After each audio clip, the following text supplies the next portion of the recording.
Hello प्यारे बच्चों, स्वागत है आप सभी का आज के नए एपिसोड में जिसमें हम पढ़ेंगे equilibrium and its types. Dear students, अपने पिछले लेक्चर में हमने देखा कि जो मैकेनिकल इक्विलिब्रियम होता है उसके दो टाइप होते हैं। एक को हम बोलते हैं ट्रांसलेशनल इक्विलिब्रियम और दूसरे को हम बोलते हैं रोटेशनल इक्विलिब्रियम। हमने देखा कि ट्रांसलेशनल इक्विलिब्रियम के फिर से दो टाइप है, स्टैटिक एंड डायनेमिक। और स्टैटिक के अंदर में ही तीन टाइप आते हैं, stable equilibrium, unstable equilibrium and neutral equilibrium. हमने पिछले लेक्चर में देखा था कि इक्विलिब्रियम चाहे कोई सा भी हो, सभी इक्विलिब्रियम में एक चीज कॉमन है और वो है कि नेट फोर्स जीरो। सभी इक्विलिब्रियम में नेट फोर्स जीरो होता है और नेट फोर्स जीरो होने की वजह से du by dx भी जीरो हो जाता है, du by dx भी जीरो हो जाता है। क्योंकि हमको पता है कि जो फोर्स होता है, कंजर्वेटिव फोर्स, वो क्या होता है, माइनस du अपॉन dx होता है। तो अगर ये फोर्स जीरो है तो इसका मतलब है कि du by dx भी क्या हो जाएगा, जीरो हो जाएगा। ये हमने लास्ट लेक्चर में सीखा था। du by dx का जीरो हो जाना मतलब ux ग्राफ का स्लोप जीरो हो जाना, क्योंकि हमको पता है कि dy by dx हमको क्या देता है, स्लोप देता है ना। तो ये du by dx यानी किसका slope, slope of ux graph, जो कि जीरो रहेगा।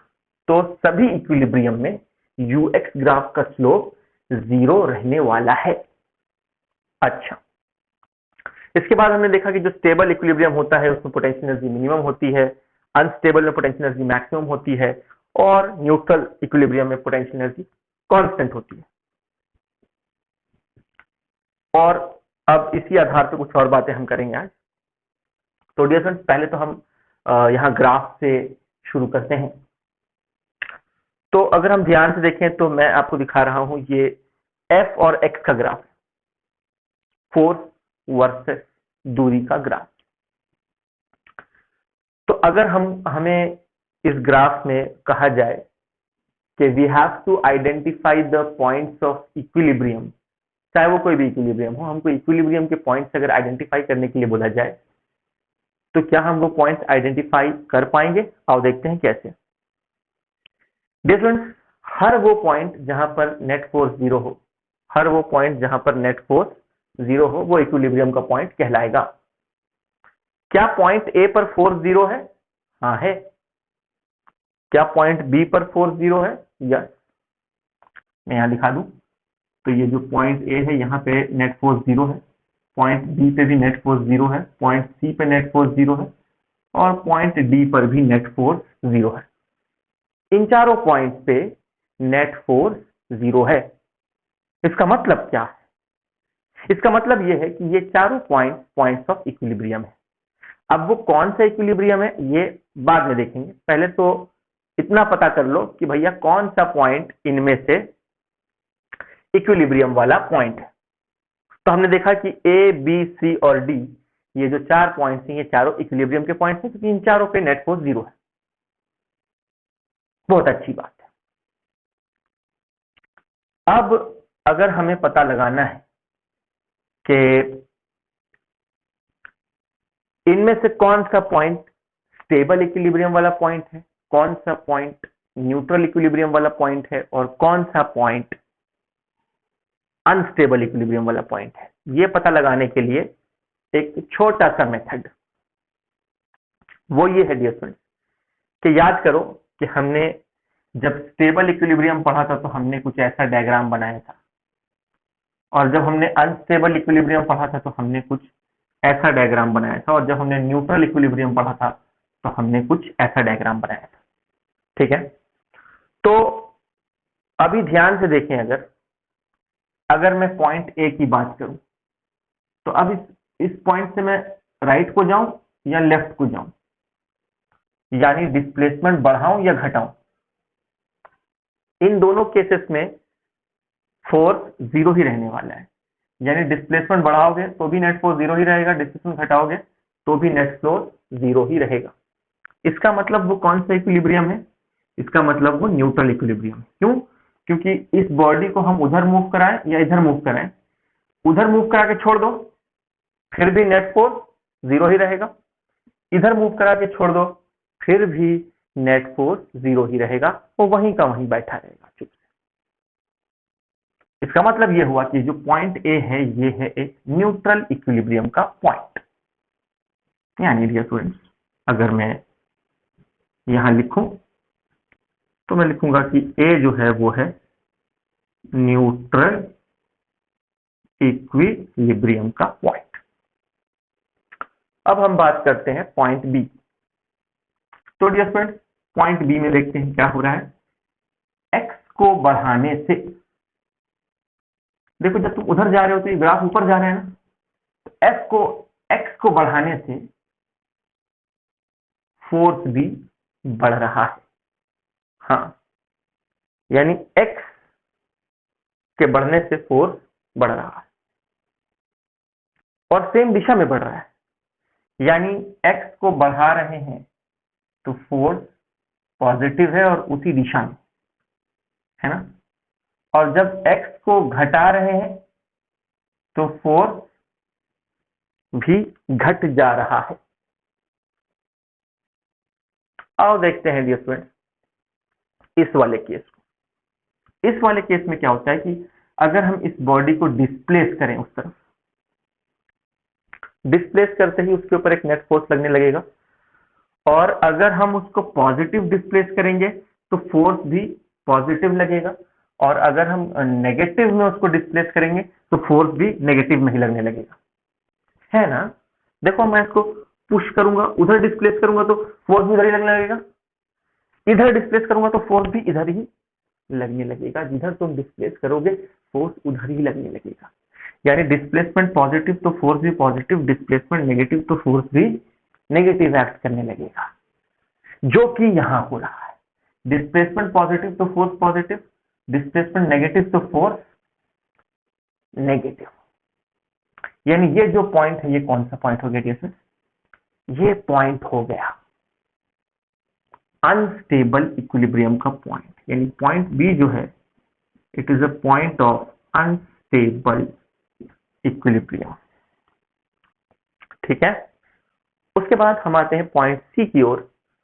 पॉइंट सी की अगर हम बात करें तो यहां पर देखते हैं क्या हो रहा है डियर फ्रेंड्स। यहां पर जब मैं थोड़ा राइट साइड को जाऊंगा, डिस्प्लेसमेंट को बढ़ाऊंगा, तो डिस्प्लेसमेंट जब पॉजिटिव है तो फोर्स, ग्राफ नीचे को जा रहा है ना, नेगेटिव। डिस्प्लेसमेंट पॉजिटिव तो फोर्स नेगेटिव, और जब डिस्प्लेसमेंट नेगेटिव है तो फोर्स पॉजिटिव। पीछे आ रहे हैं तो ग्राफ ऊपर जा रहा है, यानी डिस्प्लेसमेंट नेगेटिव तो फोर्स पॉजिटिव। यानी फोर्स जो है वो डिस्प्लेसमेंट के ऑपोजिट दिशा में लग रहा है। यानी इस वाले केस को देखते हैं। यहां अगर मैं बॉडी को उधर डिस्प्लेस करूं तो फोर्स रिस्टोरिंग फोर्स इस तरह से लगेगा, और अगर मैं इसको इधर डिस्प्लेस करूं नेगेटिव तो इससे रिस्टोरिंग फोर्स इस तरह से लगेगा। यानी कि फोर्स और डिस्प्लेसमेंट जो है वो ऑपोजिट दिशा में है। इसका मतलब है कि जो पॉइंट सी है वो कौन सा पॉइंट है? Point C is a point of stable equilibrium. ठीक है, ओके। अब हम बात करते हैं पॉइंट डी की। तो point D is same as point B. जैसा ये पॉइंट है वैसा ही ये पॉइंट भी है, क्योंकि यहां भी एक्स के बढ़ाने से फोर्स बढ़ रहा है, यानी पॉजिटिव है। एक्स डिस्प्लेसमेंट पॉजिटिव तो फोर्स भी पॉजिटिव, और डिस्प्लेसमेंट नेगेटिव तो फोर्स भी नेगेटिव। यानी पॉइंट डी भी जो है वो अनस्टेबल इक्विलिब्रियम का पॉइंट है।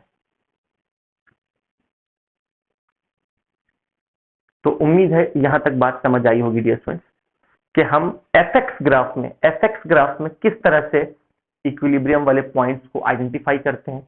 मुझे उम्मीद है कि ये बात समझ में आपको आ गई हो।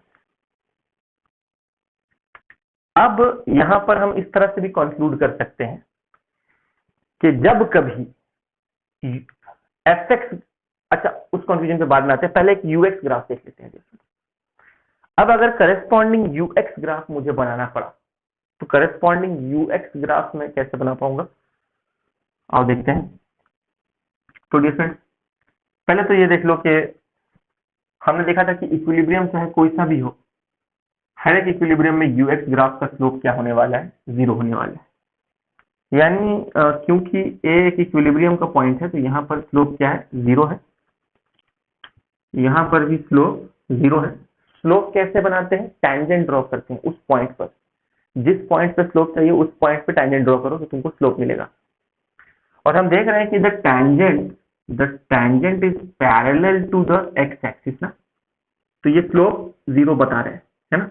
अगर ये ऐसा होता तो स्लोप बढ़ जाता, पॉजिटिव स्लोप, नेगेटिव स्लोप, है ना, और ये 0 स्लोप, ठीक है। तो ये स्लोप 0, यहाँ पे भी अगर हम देखें तो स्लोप क्या है, 0, और यहाँ पे भी अगर हम देखें तो स्लोप 0। यानी जहां जहां इक्विलिब्रियम वाले पॉइंट्स हैं, जहां जहां देखो ए का करस्पॉन्डिंग पॉइंट यहाँ, बी का करस्पॉन्डिंग पॉइंट यहाँ, सी का यहाँ और डी का यहाँ, तो जहां जहां इक्विलिब्रियम पॉइंट्स हैं वहां वहां पर यूएक्स ग्राफ का स्लोप क्या हो जा रहा है, 0 हो जा रहा है। बहुत अच्छी बात।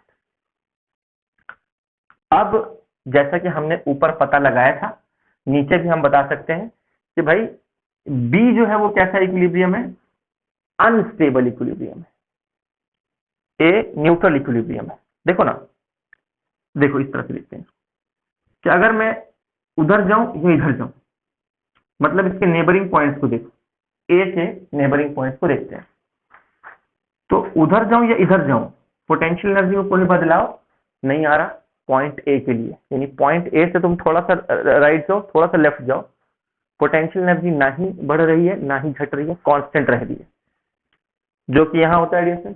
थोड़ा सा राइट थोड़ा सा लेफ्ट जाओ, पोटेंशियल एनर्जी ना ही बढ़ रही है ना ही घट रही है, तो मतलब वो न्यूट्रल इक्विलिब्रियम हो गया। अब हम बी के नेबरिंग पॉइंट्स को देखते हैं। बी के नेबरिंग पॉइंट्स ये हैं, ये बी के नेबरिंग पॉइंट्स हैं। तो हम देख रहे हैं कि जो बी के नेबरिंग पॉइंट्स हैं उनकी पोटेंशियल एनर्जी जो है वो कम है। यानी अगर मैं उधर जाऊं, उस तरफ जाऊं पॉइंट बी से, तो भी पोटेंशियल एनर्जी घट रही है, इधर आऊं तो भी पोटेंशियल एनर्जी घट रही है। यानी वो कौन से केस में होता है ऐसा, अनस्टेबल के केस में होता है। उधर जाओगे तो भी पोटेंशियल एनर्जी घटेगी, इधर आओगे तो भी पोटेंशियल एनर्जी घटेगी। तो ये प्रतीक है अनस्टेबल इक्विलिब्रियम का। अगर हम पॉइंट डी की बात करें तो डी का भी वैसे ही मामला है, नेबरिंग पॉइंट्स की पोटेंशियल एनर्जी घट जा रही है, उधर ये इधर पोटेंशियल एनर्जी घट जा रही है, उधर ये इधर पोटेंशियल एनर्जी घट जा रही है, यानी ये अनस्टेबल। तो बी और डी हो गए अनस्टेबल इक्विलिब्रियम। स्टेबल इक्विलिब्रियम में क्या होता है, नेबरिंग पॉइंट्स की पोटेंशियल एनर्जी ज्यादा होती है। यानी पॉइंट सी को अगर हम देखें, इसके नेबरिंग पॉइंट ये हैं, तो राइट जाओ या लेफ्ट जाओ, तो यानी डिस्प्लेसमेंट बढ़ाओ या घटाओ, दोनों ही केस में पोटेंशियल एनर्जी बढ़ेगी, जो कि यहाँ हो रहा है डिस्प्लेसमेंट। यहाँ पे भी तुम उधर जाओ या इधर जाओ, पोटेंशियल एनर्जी बढ़ेगी और बढ़ेगी, ठीक है। ये नेबरिंग पॉइंट्स की पोटेंशियल एनर्जी ज्यादा है तो समझो वो पॉइंट स्टेबल इक्विलिब्रियम का पॉइंट, और नेबरिंग की पोटेंशियल एनर्जी कम है तो मतलब वो पॉइंट अनस्टेबल इक्विलिब्रियम का पॉइंट है, और नेबरिंग की पोटेंशियल एनर्जी सेम है मतलब वो पॉइंट न्यूट्रल इक्विलिब्रियम का पॉइंट है। तो मुझे उम्मीद है कि आपको समझ में आ गया होगा कि कैसे हम एफएक्स ग्राफ में इक्विलिब्रियम के पॉइंट्स आइडेंटिफाई करते हैं। कैसे करते हैं, बस देखो फोर्स कहाँ 0 है, जहां जहां फोर्स 0 होगा वहां वहां इक्विलिब्रियम के पॉइंट्स होंगे। अब स्टेबल है या अनस्टेबल है वो पता लगाने के लिए देखो कि डिस्प्लेसमेंट के बढ़ने से फोर्स, जब डिस्प्लेसमेंट पॉजिटिव है तो फोर्स पॉजिटिव, और डिस्प्लेसमेंट नेगेटिव तो फोर्स नेगेटिव, तो मतलब अनस्टेबल। और जब डिस्प्लेसमेंट पॉजिटिव है फोर्स नेगेटिव है, और डिस्प्लेसमेंट नेगेटिव है तो फोर्स पॉजिटिव है, इसका मतलब है कि वो स्टेबल इक्विलिब्रियम है। इस तरह से हम पता लगाते हैं कि इक्विलिब्रियम के पॉइंट्स कौन से हैं, और इक्विलिब्रियम पॉइंट्स के अंदर स्टेबल अनस्टेबल और न्यूट्रल इक्विलिब्रियम के पॉइंट्स कौन से हैं, वो इस तरह से पता लगाते हैं पॉजिटिव नेगेटिव चेक करके। और यूएक्स ग्राफ में इक्विलिब्रियम के पॉइंट्स कौन से पॉइंट्स होते हैं, जहां जहां पर स्लोप 0 है, जहां जहां पर स्लोप 0 है यूएक्स ग्राफ का, वहां वहां पे इक्विलिब्रियम के पॉइंट्स होते हैं यूएक्स ग्राफ के ऊपर। अब इनमें कैसे पता लगाएंगे कौन सा स्टेबल है कौन सा अनस्टेबल है, तो ये तो बहुत ही इजी है। यहाँ पे नेबरिंग पॉइंट्स को देखो, अगर नेबरिंग पॉइंट्स की पोटेंशियल एनर्जी कम है, उसकी खुद की ज्यादा है, तो मतलब अनस्टेबल, नेबरिंग की कम खुद की ज्यादा अनस्टेबल, अनस्टेबल अनस्टेबल, नेबरिंग की सेम है तो न्यूट्रल, नेबरिंग की ज्यादा है तो वो खुद क्या होगा, स्टेबल इक्विलिब्रियम। और हम देख भी सकते हैं, हमने देखा था कि जो स्टेबल इक्विलिब्रियम होता है उसके लिए पोटेंशियल एनर्जी मिनिमम होती है, तो ये स्टेबल इक्विलिब्रियम है तो इसके लिए पोटेंशियल एनर्जी मिनिमम है, और जो अनस्टेबल है उनके लिए पोटेंशियल एनर्जी मैक्सिमम है। और जो न्यूट्रल है उसकी पोटेंशियल एनर्जी ना ही मैक्सिमम है ना ही मिनिमम है ना, उसकी पोटेंशियल एनर्जी क्या है, कांस्टेंट है, इसकी पोटेंशियल एनर्जी क्या है, कांस्टेंट। तो इस तरह से हम आइडेंटिफाई करते हैं। कुछ और बातें डियर स्टूडेंट्स, कुछ और बातें स्लोप की अगर हम बात करें तो देखो डियर स्टूडेंट्स, यहाँ पे ना मैंने एक ग्राफ बनाया है, ये पोटेंशियल एनर्जी और एक्स का ग्राफ है। मतलब ये जैसे यहाँ पे ये यूएक्स ग्राफ देखा था ना, वैसे एक ग्राफ है यहाँ पे, ठीक है। तो अगर हम ध्यान से देखें तो यहाँ पर देखो, अगर हम बी से सी की बात करें, बी से सी कोई भी रैंडम पॉइंट चूज कर लो, तो यहाँ पर स्लोप ऐसा टेंजेंट बना के बना सकते हैं। तो यहाँ पे स्लोप क्या आएगा, पॉजिटिव आएगा, ठीक है। तो यानी बी से सी तक स्लोप इज पॉजिटिव, और ए से बी तक कोई भी पॉइंट तुम चूज कर लो, ए से बी तक, तो टेंजेंट ऐसा ड्रॉ होगा। ए से बी तक स्लोप नेगेटिव है, और फिर ये स्लोप 0 हो गया, और फिर ये स्लोप पॉजिटिव हो गया, ठीक है। तो अगर मैं बी से सी की बात करूं तो स्लोप इज पॉजिटिव, यूएक्स का स्लोप पॉजिटिव, यूएक्स का स्लोप पॉजिटिव, इसका मतलब है कि du बाई डी एक्स क्या है, पॉजिटिव। कहां से कहां की बात कर रहा हूं मैं, फ्रॉम बी टू सी। तो from B to C du by D X is positive, यानी slope of UX graph is positive. तो इसका मतलब है कि ये प्लस माइनस माइनस, यानी अगर ये पॉजिटिव है तो ये फोर्स क्या हो जाएगा, नेगेटिव हो जाएगा। ये कहां से कहां तक का मामला है, बी से सी तक का मामला है। तो देखो कि फोर्स नेगेटिव आ गया। फोर्स नेगेटिव का क्या मतलब है बेटे, फोर्स नेगेटिव का मतलब है कि वहां पे अट्रैक्टिव फोर्स एक्ट कर रहा होगा। ये कैसे फोर्स की पहचान है, ये अट्रैक्टिव फोर्स की पहचान है, ठीक है। तो अगर हम इस डायग्राम में देखें, ये डायग्राम मैंने ड्रॉ किया है सर, तो यहाँ पर इनिशियली देखो ये ब्लॉक इस तरह से यहाँ पर था, ये स्प्रिंग अपने नेचुरल लेंथ पे थी, और ये उसका मीन पोजीशन या इक्विलिब्रियम पोजीशन है। अभी जरूरी नहीं है कि इक्विलिब्रियम पोजीशन पे हम एक्स कोऑर्डिनेट 0 ही लें, जरूरी नहीं है। हम ओरिजिन तो हम कहीं भी चूज कर सकते हैं ना। तो इस बार मान लो मैंने मीन पोजीशन पे जो एक्स की वैल्यू, यानी इक्विलिब्रियम पोजीशन पे जो एक्स की वैल्यू है, इसको मैं लिख देता हूँ यहाँ पे, ये कौन सा पोजीशन है, ये इक्विलिब्रियम पोजीशन है। तो इक्विलिब्रियम पोजीशन पे एक्स की वैल्यू मैंने क्या ली है, 5 सेंटीमीटर। तो मान लो इसको इक्विलिब्रियम पोजीशन से हमने खींचा, खींच के हम कहा ले गए, x इक्वल टू 8 पे ले गए, मतलब 3 सेंटीमीटर से हमने इसको खींचा। तो जब हमने इसको खींचा दिया तो हम x बढ़ा रहे हैं, तो x के बढ़ने से पोटेंशियल एनर्जी भी क्या हो रही है, बढ़ रही है। ये कौन सी पोटेंशियल एनर्जी है, स्प्रिंग पोटेंशियल एनर्जी है ना। x को बढ़ाने से स्प्रिंग की पोटेंशियल एनर्जी बढ़ रही है। तो as x is increasing u is also increasing. तो अगर x के बढ़ने से u बढ़ रहा है, इसका मतलब है कि du बाई डी एक्स का साइन क्या होगा, पॉजिटिव, क्योंकि ये भी बढ़ रहा है तो ये भी बढ़ रहा है, यानी du का साइन पॉजिटिव, dx का साइन भी पॉजिटिव, तो प्लस प्लस प्लस, ठीक है।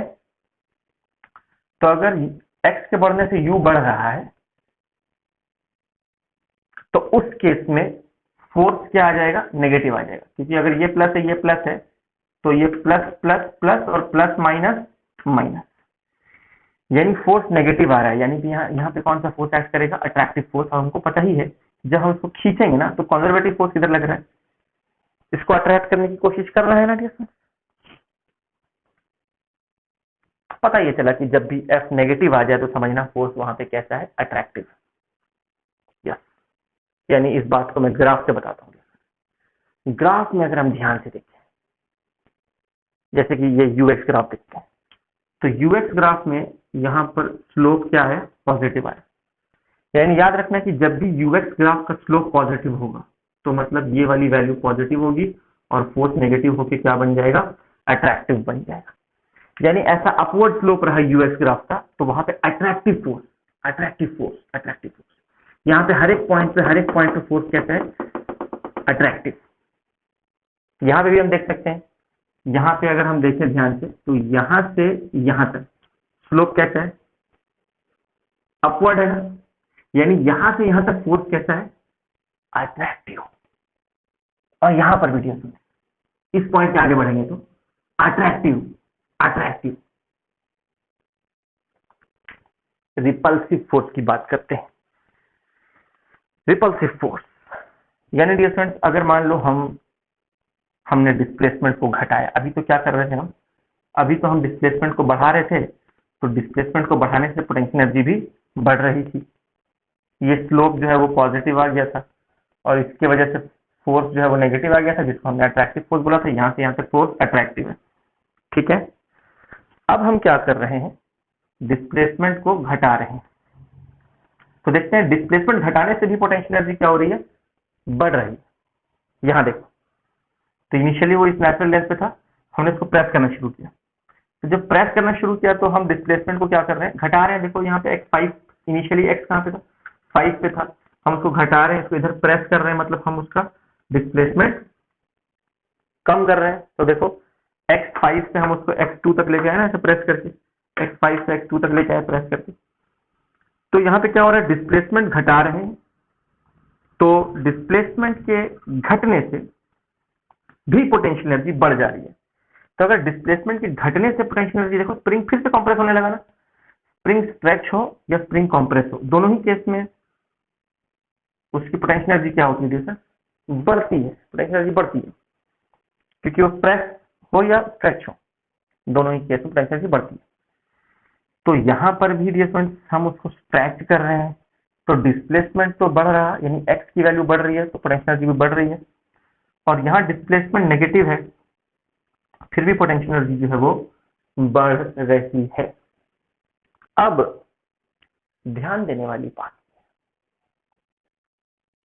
कि यहाँ पर फोर्स कैसा होगा, तो हम देखते हैं। अगर यहाँ पर मैं स्लोप बनाऊं तो यहाँ पर स्लोप नेगेटिव होगा। स्लोप नेगेटिव यानी अब उल्टा मामला हो जाएगा। स्लोप नेगेटिव का मतलब है कि अब ये du by D S negative, और अगर ये नेगेटिव है तो माइनस माइनस प्लस प्लस, यानी फोर्स क्या हो जाएगा, प्लस। और अगर ये फोर्स प्लस हो गया तो फिर ये कौन सा फोर्स बन जाएगा डियर फ्रेंड्स, ये बन जाएगा रिपल्सिव फोर्स। रिपल्सिव फोर्स यानी अगर डिस्प्लेसमेंट के घटने से पोटेंशियल एनर्जी बढ़ने लगी, डिस्प्लेसमेंट के घटने से पोटेंशियल एनर्जी बढ़ने लगी, तो इसका मतलब है कि वहां कौन सा फोर्स एक्ट कर रहा है, रिपल्सिव फोर्स। तो देखो जब मैंने इसको ऐसा किया, डिस्प्लेसमेंट घटाया, तो रिपल्सिव फोर्स लग रहा है ना, जा यहाँ से, है ना, रिपल्सिव फोर्स। जो कंजर्वेटिव फोर्स है वो रिपल्सिव इन नेचर है, और यहाँ जो कंजर्वेटिव फोर्स था वो अट्रैक्टिव इन नेचर था। तो पता ये चला कि जब भी यू एक्स ग्राफ का स्लोप नेगेटिव होगा तो वहां पर फोर्स कैसा लगेगा, वहां पर through out force repulsive in nature होगा। और जब यूएक्स ग्राफ का स्लोप पॉजिटिव हो जाएगा तो वहां थ्रू आउट जो फोर्स लगने वाला है वो अट्रैक्टिव फोर्स हो जाएगा, ठीक है। तो यहां भी हम आइडेंटिफाई कर सकते हैं। देखो जैसे यहां से यहां तक, ये यहां से यहां तक स्लोप नेगेटिव है ना, तो यहाँ पे फोर्स कैसा रहेगा, यहाँ पे फोर्स रहेगा रिपल्सिव फोर्स, नेगेटिव स्लोप है। पर इस पॉइंट से आगे बढ़ेंगे तो इस पॉइंट से उस पॉइंट तक फोर्स अट्रैक्टिव रहेगा, क्योंकि पॉजिटिव स्लोप है तो अट्रैक्टिव फोर्स। फिर वहां से यहाँ तक स्लोप नेगेटिव है तो रिपल्सिव फोर्स, और फिर यहां से आगे बढ़ेंगे तो स्लोप पॉजिटिव हो गया तो attractive force. Attractive repulsive, attractive repulsive, है ना, समझ आ रही है। तो इस तरह से हम मतलब ये मैं क्यों बता रहा हूँ, क्योंकि कभी कभी ना ऐसा यूएक्स ग्राफ दे देंगे, या तो ऐसा दे देंगे या वैसा दे देंगे, यूएक्स ग्राफ दे देंगे, ठीक है। और यूएक्स ग्राफ में पूछेंगे कि बताइए, जैसे कि मान लो ऐसा ग्राफ दे दिया, इस तरह से ग्राफ दे दिया, ऐसा करके, है ना, और बोला कि बताइए, उसके पॉइंट्स के नाम दे दिए, ए बी सी डी, ऐसे पॉइंट्स के नाम दे दिए, और बोला है कि बताइए कहां से कहां तक फोर्स जो है वो अट्रैक्टिव इन नेचर है, ए से बी, बी से सी, सी से डी, बताइए कहां पे अट्रैक्टिव है और कहां पे रिपल्सिव है। ऐसा अगर पूछ दिया तो फिर हम आसानी से बता सकते हैं कहां पे फोर्स अट्रैक्टिव है और कहां पे फोर्स रिपल्सिव है, ठीक है। तो जहां positive slope, positive positive positive, वहां पे फोर्स कैसा होगा, जहां पे स्लोप पॉजिटिव वहां पे फोर्स अट्रैक्टिव, और जहां पे स्लोप नेगेटिव वहां पे force repulsive. Positive attraction, negative repulsion. Positive slope of UX graph means attractive force, negative slope of US graph means repulsive force। उम्मीद है डियर स्टूडेंट कि आपको ये सारी बातें समझ में आ गई होंगी। मैकेनिकल इक्विलिब्रियम की थियरी में इतना ही पार्ट है। अब हम देखेंगे इसके ऊपर कुछ न्यूमेरिकल्स देखते ही आपका कॉन्सेप्ट बिल्कुल क्लियर हो जाएगा। उसके पहले ये कॉपी डाउन कर लेंगे।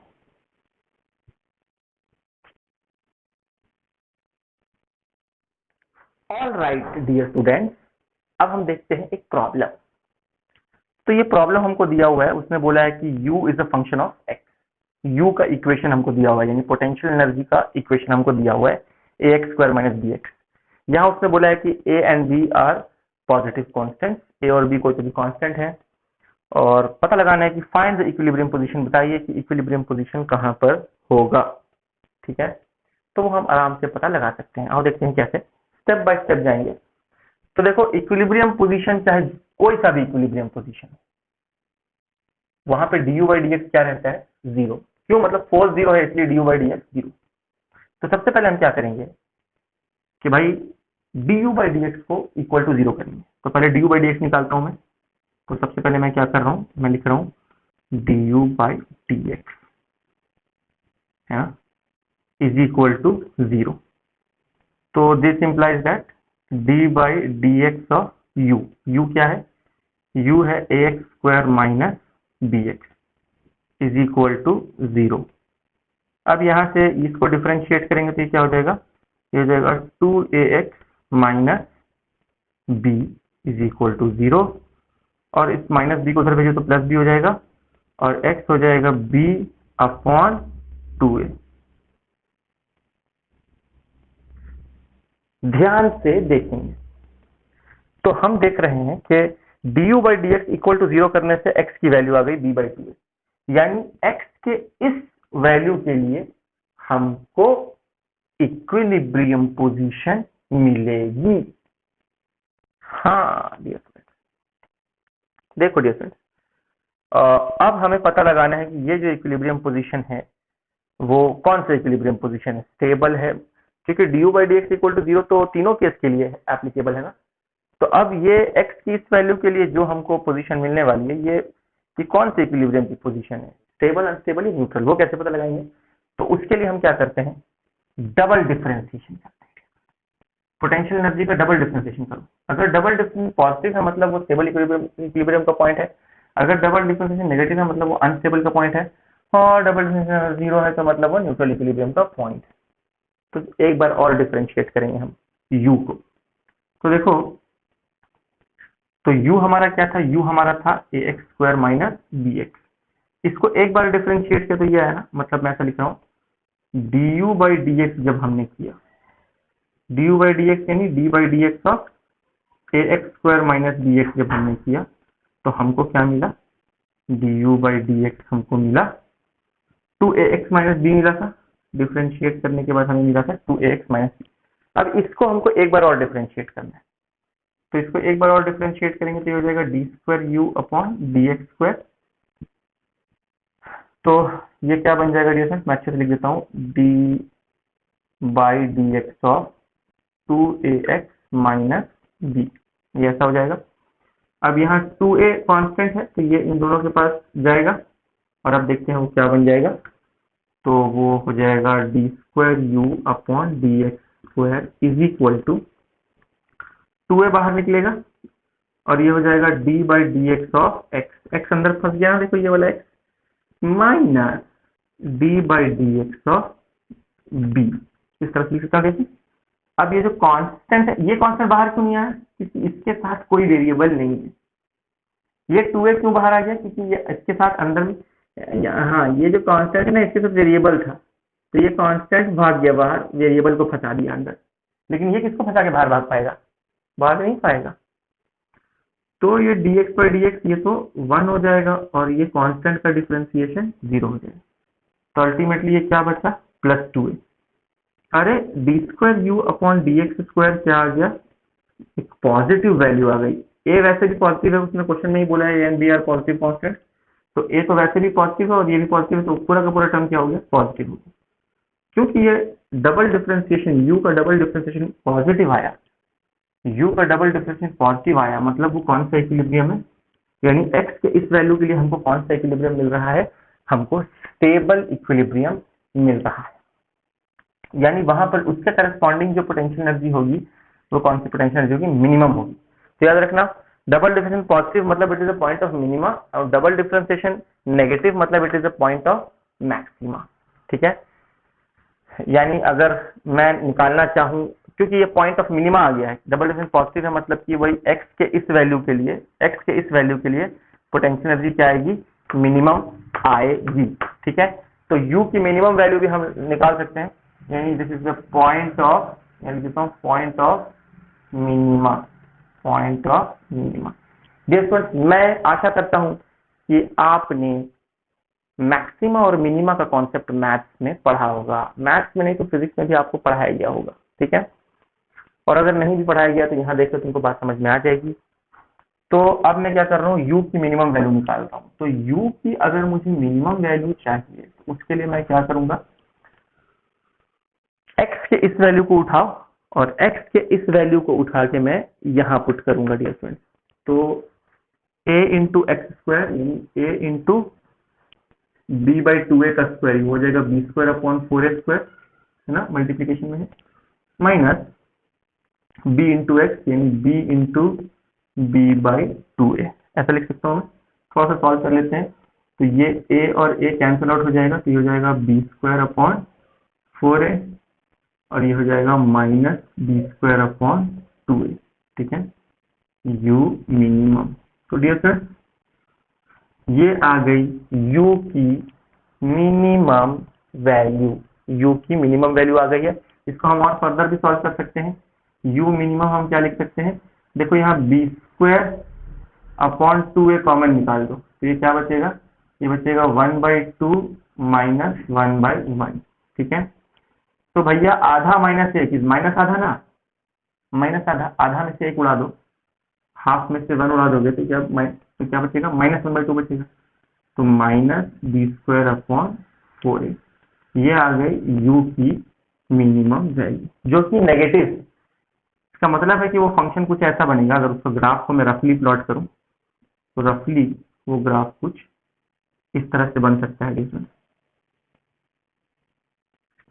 पहला तो ये है कि मैं पैराबोला बना रहा हूँ। पैराबोला क्यों बना रहा हूँ मैं, क्योंकि क्वाड्रेटिक फंक्शन है, देखो एक्स का स्क्वायर है तो वो क्या बनता है, पैराबोला बनता है। ठीक है, और ये मैं एक्स्ट्रा पॉइंट बता रहा हूँ, अगर अभी जो बात बता रहा हूँ ये अगर नहीं भी समझ में आया तो कोई बात नहीं है, ये एक्स्ट्रा पॉइंट है ना।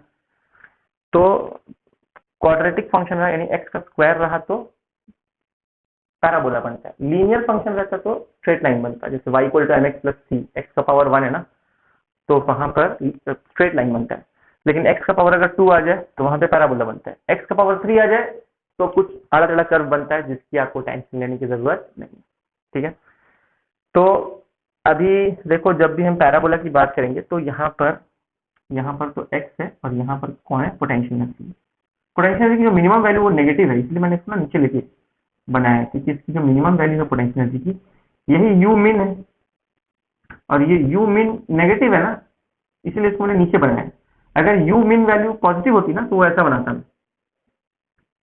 ऐसा बनाता। अगर यू की मिनिमम वैल्यू पॉजिटिव होती तो मैं ऐसा बनाता, लेकिन क्योंकि यू की मिनिमम वैल्यू नेगेटिव है इसीलिए मैंने इस पॉइंट को, मिनिमम वाले पॉइंट को नीचे बनाया है ना, ये रफली इस तरह से बना रहा हूँ। ठीक है, तो एक बात हो, अच्छा, तो ये तो हमारा u मिनिमम हो गया और इसके करस्पॉन्डिंग किस x के लिए है, x equal to plus B by two A, यानी यहाँ पर ये x की वैल्यू क्या है, हाँ जी dear students, x equal to plus B by two A, D U by D X zero के लिए x इतना मिला ना, यानी x के इस वैल्यू के लिए D U by D X zero है, x के इस वैल्यू के लिए D U by D X zero, यानी slope of UX graph zero, x के इस वैल्यू के लिए यूएक्स ग्राफ का स्लोप जीरो है, यानी x के इस वैल्यू के लिए हमको point of point of minima मिल रहा है, यानी x के इस वैल्यू के लिए पोटेंशियल एनर्जी की मिनिमम वैल्यू मिल रही है, यानी x is equal to b/2a पे जो u की वैल्यू है वो मिनिमम है। डियर फ्रेंड्स, अगर ये मान लो डबल डिफरेंशिएट करके ये नेगेटिव आ जाता तो क्या होता, तो ये पॉइंट ऑफ मैक्सिमा कहलाता। पॉइंट ऑफ मैक्सिमा के लिए फिर ग्राफ कैसा बनता, यानी उस फंक्शन का ग्राफ ऐसा बनता, अनस्टेबल इक्विलिब्रियम। ये तो हमको बता रहा है, ये पॉइंट ऑफ मिनिमा का मतलब है कि ये क्या कौन सा इक्विलिब्रियम है, ये तो स्टेबल इक्विलिब्रियम है फिलहाल, है ना, स्टेबल इक्विलिब्रियम। लेकिन अगर ये नेगेटिव होता तो फिर ये अनस्टेबल इक्विलिब्रियम बन जाता, ग्राफ ऐसा बनता, पोटेंशियल एनर्जी और एक्स का ग्राफ इस तरह से बनता। अभी अभी जो मैंने बताया था आपको, इस तरफ दो ग्राफ बनाए थे ना ऐसा, वहां देखो यूएक्स ग्राफ स्टेबल के लिए ऐसा बनता है ना, स्टेबल के लिए ऐसा बनता है और अनस्टेबल के लिए ऐसा बनता है, बताया था मैंने। तो यहाँ पर यू की मैक्स वैल्यू आती, कब, अगर ये नेगेटिव होता तब, लेकिन यहाँ ये पॉजिटिव है इसलिए अभी तो वो ग्राफ इसका सही ग्राफ है। ठीक है डियर, तो उम्मीद है आपको ये बात समझ में आई होगी किस तरह से हमने इसको सॉल्व किया है। तो डियर फ्रेंड्स, कुछ फंक्शन देखो, जब क्वाड्रेटिक फंक्शन हम बात करते हैं ना, कुछ फंक्शन ऐसे होते हैं जिसके लिए तुमको सिर्फ मिनिमा का पॉइंट मिलेगा, यानी इसका मिनिमा डिफाइंड है पर इसका मैक्सिमा कहाँ गया है, देखो ये इन्फिनिटी तक कैसे चला गया, तो इसी को मैक्सिमम वैल्यू क्या है हमें पता नहीं है, सिर्फ मिनिमम वैल्यू डिफाइंड है। यानी कुछ फंक्शंस ऐसे होते हैं जिसकी सिर्फ मिनिमम वैल्यू डिफाइंड होती है, कुछ फंक्शंस ऐसे होते हैं जिनकी सिर्फ मैक्सिमम वैल्यू डिफाइंड होती है, मिनिमम वैल्यू कहाँ है पता नहीं। और कुछ फंक्शंस ऐसे होते हैं, मान लो ऐसा कोई कर्व, तो इसका मैक्सिमम वैल्यू और मिनिमम वैल्यू दोनों डिफाइंड है, इसकी दोनों वैल्यूज होंगी, इसकी मैक्सिमम की भी एक वैल्यू होगी, मिनिमम की भी एक वैल्यू होगी। लेकिन कुछ फंक्शन ऐसे होते हैं जिसकी सिर्फ मैक्सिमम वैल्यू होती है, कुछ फंक्शन ऐसे होते हैं जिनकी सिर्फ मिनिमम वैल्यू डिफाइंड होती है, और कुछ फंक्शंस ऐसे होते हैं जिसकी ना ही कोई मैक्सिमम वैल्यू डिफाइंड होती है, ना ही कोई मिनिमम वैल्यू डिफाइंड होती है। यानी फॉर एग्जांपल अगर मैं ऐसा कोई ग्राफ बनाऊं कांस्टेंट, अब इसमें कौन सा मैक्सिमम है कौन सा मिनिमम है, अरे ऊपर नीचे होता तब तो बोलते कि भैया ये मैक्सिमम है ये मिनिमम है, ये तो स्ट्रेट है तो भैया इसमें ना ही कोई मैक्सिमम ना ही कोई मिनिमम, तो इस फंक्शन के लिए मैक्सिमम मिनिमम कुछ भी डिफाइंड नहीं। तो उम्मीद है आपको बात समझ में आ रही है, वीडियो नहीं भी समझ में आ रही कोई बात नहीं, एक प्रॉब्लम और लेते हैं, कॉन्सेप्ट बिल्कुल ही क्लियर हो जाएगा। यस डियर स्टूडेंट्स, तो अब हम आते हैं अपने अगले सवाल की ओर। अगला सवाल, यहाँ पे पोटेंशियल एनर्जी हमको दी हुई है, u as a function of x हमको दिया हुआ है, u कितना दिया हुआ है x³/3 - 4x + 6। ध्यान देने वाली बात यह है कि यहाँ x का क्यूब आ गया है, यानी कि अब ये पैराबोला नहीं, अब ये कोई आड़ा टेढ़ा कोई भी फंक्शन है, ठीक है। यानी पिछले केस में हमने देखा था कि पैराबोलिक जो फंक्शन है, क्वाड्रेटिक फंक्शन जो है, उसका सिर्फ मैक्सिमम या सिर्फ मिनिमम वैल्यू होती है, एक ही वैल्यू होती है। यानी वहां पर हम जब du/dx 0 कर रहे थे तो पिछले प्रॉब्लम में x की सिर्फ एक ही वैल्यू मिली थी जो कि मिनिमम वैल्यू थी, पॉइंट ऑफ मिनिमा था। पर यहाँ पर जब हम du/dx = 0 करेंगे तो यहाँ भी वही करना है, मतलब क्वेश्चन वही है जो पिछला क्वेश्चन था, यानी कि हमको निकालना है कि भाई इक्विलिब्रियम वाले पॉइंट्स कहाँ पर है, यानी x की किन वैल्यूज के लिए इक्विलिब्रियम वाले पॉइंट्स मिलेंगे। इक्विलिब्रियम वाले पॉइंट्स यानी du/dx = 0 वाले पॉइंट्स, है ना। तो सबसे पहले हमें क्या करना है, du/dx = 0 कर देना है, क्योंकि सभी इक्विलिब्रियम में एक चीज तो कॉमन है, du/dx 0 होता है, तो इसको डिफरेंशिएट करके 0 से इक्वेट करना है। तो मैंने du/dx किया, तो du/dx इस तरह से होगा, ये डिफरेंशिएट किया है मैंने, ठीक है। और डिफरेंशिएट करने के बाद क्या बचा, x² - 4, जिसको मैंने इक्वल टू du/dx = 0 था ना, तो ये हमारा 0 है, और ये du/dx क्या आया, ये हमारा du/dx आया, तो ये हमारा du/dx है और ये हमारा ये वाला 0 है। तो ये du/dx को हमने 0 से, ये du/dx को हमने 0 से इक्वेट किया। तो जब du/dx को 0 से इक्वेट किया तो ये 4 उधर जाएगा और x क्या आ जाएगा, x आ जाएगा √4। √4 को हम +-2 लिख सकते हैं, यानी x की दो वैल्यूज आ गई, या तो +2 या तो -2, x की दो वैल्यूज आ गई, या तो +2 या तो -2। अब यानी x के इन दोनों वैल्यूज के लिए du/dx 0 है, x की इन दोनों वैल्यूज के लिए du/dx 0। यानी यहाँ भी एक इक्विलिब्रियम का पॉइंट है और यहाँ भी एक इक्विलिब्रियम का पॉइंट है, यानी इक्विलिब्रियम के 2 पॉइंट्स मिले। पिछले क्वेश्चन में इक्विलिब्रियम का सिर्फ एक ही पॉइंट मिला था, यानी सिर्फ एक ही पॉइंट ऐसा था जहां पे स्लोप 0 आया था, लेकिन यहाँ पर 2 ऐसे पॉइंट है जहां पे स्लोप 0 आने वाला है, यानी 2 ऐसे पॉइंट है जहां पे dy/dx 0 मिलने वाला है, यानी 2 ऐसे पॉइंट है जहां पे इक्विलिब्रियम के पॉइंट है, जहां पे फोर्स 0 है। तो आओ देखते हैं कि अब इसमें से ये दोनों इक्विलिब्रियम के ही पॉइंट्स हैं, लेकिन इसमें से कौन सा पॉइंट मैक्सिमा को रिप्रेजेंट कर रहा है और कौन सा पॉइंट मिनिमा को रिप्रेजेंट कर रहा है, वो हमें देखना होगा। तो फिर मैं क्या करता हूँ, मैक्सिमा मिनिमा पहचानने के लिए, यानी कौन सा स्टेबल इक्विलिब्रियम है, कौन सा अनस्टेबल है, कौन सा न्यूट्रल है, वो पहचानने के लिए हम करेंगे डबल डिफरेंशिएशन। तो देखो du/dx क्या है, x²-4। यहाँ देखो du/dx करने के बाद हमको क्या मिलता है, x²-4। तो du/dx x²-4 है, तो इसको एक बार और डिफरेंशिएट किया तो d²u/dx क्या आ गया, ये आ गया 2x-0, यानी अल्टीमेटली d²u/dx क्या आ गया, +2x आ गया। डबल डिफरेंशिएशन में एक वेरिएबल आ गया। अब x की इन दोनों वैल्यूज को यहाँ पुट करके देखेंगे किस केस में डबल डिफरेंशिएशन पॉजिटिव और किस केस में डबल डिफरेंशिएशन नेगेटिव है। तो पहले मैंने क्या किया, केस 1 देखा। केस 1 में हम क्या कर रहे हैं, x की वैल्यू +2 उठा के यहाँ पे पुट कर रहे हैं। तो जब x +2 है तो डबल डिफरेंशिएशन क्या आ रहा है, पॉजिटिव आ रहा है। देखो 2 2 4। और जब x नेगेटिव -2 यहाँ पुट कर रहे हैं, इस जगह पर, यहाँ पर जब x -2 पुट कर रहे हैं तो फिर हमको डबल डिफरेंशिएशन नेगेटिव मिल जा रहा है। पॉजिटिव का मतलब, डबल डिफरेंशिएशन पॉजिटिव का मतलब point of minimum, double differentiation negative का मतलब पॉइंट ऑफ मैक्सिमा। पॉजिटिव मतलब पॉइंट ऑफ मिनिमा, नेगेटिव मतलब पॉइंट ऑफ मैक्सिमा। यानी x के इस वैल्यू के लिए जो पोटेंशियल एनर्जी मिलेगी वो मिनिमम होगी, यानी x +2 के लिए पोटेंशियल एनर्जी क्या होगी, मिनिमम होगी। और x के इस वैल्यू के लिए पोटेंशियल एनर्जी क्या होगी, मैक्सिमम होगी, यानी x-2 के लिए पोटेंशियल एनर्जी मैक्सिमम होगी। बात समझ में आ रही है सर? ये दोनों इक्विलिब्रियम के पॉइंट्स हैं और इन दोनों पे पोटेंशियल एनर्जी किसी एक में मैक्सिमम और एक में मिनिमम। तो फिर मैंने क्या किया, यहाँ फाइंड आउट किया है। मैंने पता लगाया कि x +2 पे पोटेंशियल एनर्जी मिनिमम होनी चाहिए। तो पोटेंशियल एनर्जी की मिनिमम वैल्यू कैसे फाइंड आउट करेंगे, x की वैल्यू +2 पुट कर देंगे। कहाँ, यहाँ पे x की वैल्यू +2 पुट कर दो, तो जो u की वैल्यू तुमको मिलेगी वो मिनिमम वैल्यू होगी। तो मैंने x की जगह पर +2 पुट कर दिया, सॉल्व किया, तो अल्टीमेटली u की वैल्यू मुझे, u की मिनिमम वैल्यू मिल गई 2/3। सिमिलरली x -2 के लिए, x-2 के लिए पॉइंट ऑफ मैक्सिमम मिलने वाला है, यानी u की मैक्सिमम वैल्यू मिलने वाली है। तो x -2 पुट किया मैंने यहाँ पे x -2 पुट करेंगे तो हमको सॉल्व करेंगे तो हमको u की मैक्सिमम वैल्यू मिल जाएगी, जो कि है +34/3। तो मिनिमम वैल्यू भी पॉजिटिव है और मैक्सिमम वैल्यू भी पॉजिटिव है, मतलब ये भी पॉजिटिव। अब इसका मतलब क्या हुआ, इसका मतलब मैं समझाता हूँ। अगर ग्राफ में रफली प्लॉट करूँ, तो रफली अगर ग्राफ को मैं प्लॉट करूंगा तो वो ग्राफ ग्राफ अगर प्लॉट करना हो तो मैं ऐसे प्लॉट करूंगा।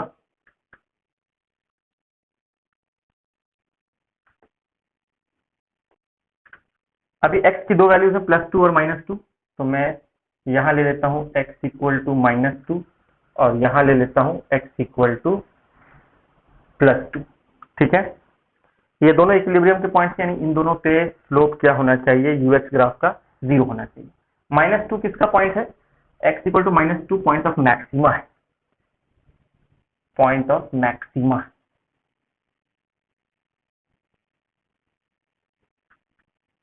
तो ये कुछ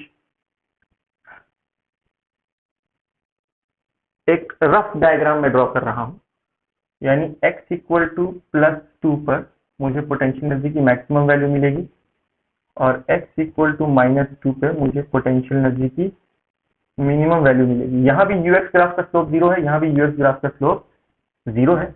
इसके करस्पॉन्डिंग जो पोटेंशियल एनर्जी की वैल्यू होगी वो u मैक्स होगी, जो हमने निकाला है। देखो u मैक्स कितना निकाला है, 34/3। और जो u की मिन वैल्यू है वो कितनी आई है, u की मिन वैल्यू +2/3। तो ये u की मीन वैल्यू है जो कि है +2/3 और ये है +34/3। तो मैक्स और मीन दोनों वैल्यूज पॉजिटिव है, इसलिए ग्राफ एक्स एक्सिस से ऊपर है। वरना अगर एक वैल्यू पॉजिटिव होती और दूसरी वैल्यू नेगेटिव होती तो फिर ये नीचे आ जाता, लेकिन दोनों पॉजिटिव है इसलिए ग्राफ ऊपर ऊपर ही रहेगा। और ये इस तरह से मैंने ग्राफ को प्लॉट करके दिखा दिया है। देखा डियर स्टूडेंट्स, यानी ये क्यूब वाला फंक्शन था, तो यहाँ पर मैक्सिमम और मिनिमम दोनों वैल्यूज आई। मैक्सिमम और मिनिमम दोनों डिफाइंड था इसके, क्योंकि एक्स की 2 वैल्यूज आई। तो ये पावर 3 रहेगा तो एक्स की 2 वैल्यूज आएंगी, पावर 2 रहेगा तो एक्स की एक ही वैल्यू आएगी जैसा पिछले केस में। तो सिर्फ मैक्सिमम या सिर्फ मिनिमम मिलेगा। और अगर एक्स का पावर 1 हुआ तो एक्स की एक भी वैल्यू नहीं आएगी, तो ना ही वहां कोई मैक्सिमा होगा ना ही वहां कोई मिनिमा होगा। और अगर ये तो कोई डबल डिफरेंशिएशन पॉजिटिव आया, यहाँ डबल डिफरेंशिएशन नेगेटिव आया, अगर डबल डिफरेंशिएशन 0 आता तो, जैसे यहाँ तो नहीं आया लेकिन अगर आता तो हम बोलते वो पॉइंट न्यूट्रल इक्विलिब्रियम का पॉइंट है। यहाँ पर क्या हो रहा है, ये वाला जो पॉइंट है मिनिमा, यानी कि ये स्टेबल इक्विलिब्रियम का पॉइंट हो गया, और मैक्सिमा यानी ये अनस्टेबल इक्विलिब्रियम का पॉइंट हो गया है। तो उम्मीद है सबको बात समझ में आ गई होगी। बस इसी के साथ साथ हमारा ये टॉपिक खत्म होता है। और भी क्वेश्चंस आप सॉल्व करें अपने अपने रेफरेंस बुक से, और कुछ भी डाउट रहे, कहीं भी डाउट रहे, वीडियो को पॉज करें, वापस से देखें और ग्रुप में डाउट पूछें। जो हमारा ऐप है उस ऐप में आप डाउट पूछेंगे। आज के लिए हम इतना बस करते हैं। Over and out.